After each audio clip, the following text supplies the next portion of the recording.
बापूई ती तारीख कॅलेंडर मध्ये लिहून ठेवले पण अजून गावात त्याचं जर मी गावात तर हात काढून पाहतो. बरं हातात ना हे बघतो.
पण आपले सुभाष दादा भोपी सरपंच दुंद्र्याचे ओके तर ते मला भेटले. ते मला म्हटले हा अरे गुरु भटजी चाललायस कुठे. तर मी म्हटलो बाबा राजू मुंबईच्या दादांचा वाढदिवस आहे हो. आणि त्याच्यासाठी आपला भारूड ठेवलेला आहे. हो भारूड ठेवलेला आहे. तर ते म्हटले मी पण तिकडेच चाललोय. मग ते आलो तर आरती चालू होती साईबाबांची. तर ते म्हटले आरती करून जाऊ. मग आरती करायला गेलो. मला वाटलं आपण भटजी ते शेठ आपल्याला लगेच नंबर लागेल. हो पण इथे शिस्त एवढी रवी शेठची एवढी बेस्ट आहे की इथं आल्यानंतर मी बघितले की स्वतः रवी शेठ स्वतः लाईनीत होते, राजू दादा लाईनीत होते आणि त्यांच्या सूनबाई सुद्धा लाईनीत होत्या. अरे भटजी तात्या रविशेठ पाटील यांचं व्यक्तिमत्व जेवढं मोठं आहे. रविशेठ मोठे माणूस आहेत. खरं तर ही शिस्त मी इथं बघितल्यानंतर साईबाबाच्या चरणी नतमस्तक झालो. विचार केला थोडा लेट झाला तरी चालेल पण शिस्त पाहून घ्यावी. जसा आपला नंबर आला त्याच्यामुळे थोडासा उशीर झाला पण काही काळजी करू नका. पण आता मी काय बोलतो भटजी तात्या, मी काय म्हणतो ते अगोदर आहे. संभाषण ऐकायला मी आता जमलेलं, माझी लोक इथे जमले, तुम्ही पूजा करून घ्या बघू. अहो कसं झालं माहितीये का, मला उशीर होणार होता म्हणून माझ्या भावाला फोन केला. त्याला सांगितलं तू अगोदर जा आणि पूजा करून मी आला नाही का. अहो भटजी तात्या तुमच्या मुलाला मी काय ओळखत नाही. ही सुपारी मी तुम्हाला दिली होती, तुमच्या मुलगाला मी ओळखत नाही. ओके मी आवाज देतो. हो द्या. नाही आला तर आपण पूजा ओळखून घेऊ. चालेल अरे गौतम आले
ते माणूस किती माणसं हो ते अशी सोडतात काय.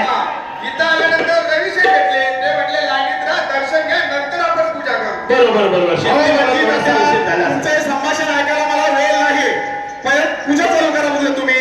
काही हरकत नाही. आम्हाला पाटील बुवा बोला पूजा म्हटली बायकोचा तर पत्ता दिसत नाही. एक तुम्ही आणि हा तुमचा मुलगा राजा. हो भटजी तात्या, हा माझा मुलगा मोठा. हा ही दोघे परदेशात असतात आणि ते आत्ताच परदेशामधून आले आहेत आणि त्यांची मुलगी आराम करतोय. हो का? बोलू का? बोलवा ना मग. हो, त्याच्यासाठी तर थांबलोय आपण. बोलवतो बोलवतो. पारू. अगं पारू! अगं, ये.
व्यवसायाची आहे का?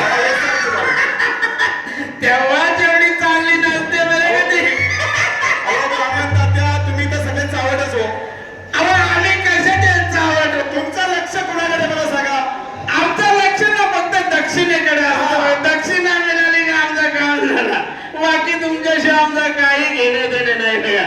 बरं जाऊ द्या पुढच्या करून घ्या मग ते. बरं पूजेची सगळी तयारी झाली. सगळी तयारी. पाठ आणलाय, पाठ आणलाय, ताट आणलंय, पाठ पण आणलाय, फुलं आणले, फुलं पण आणले. लाटणं आणलंय.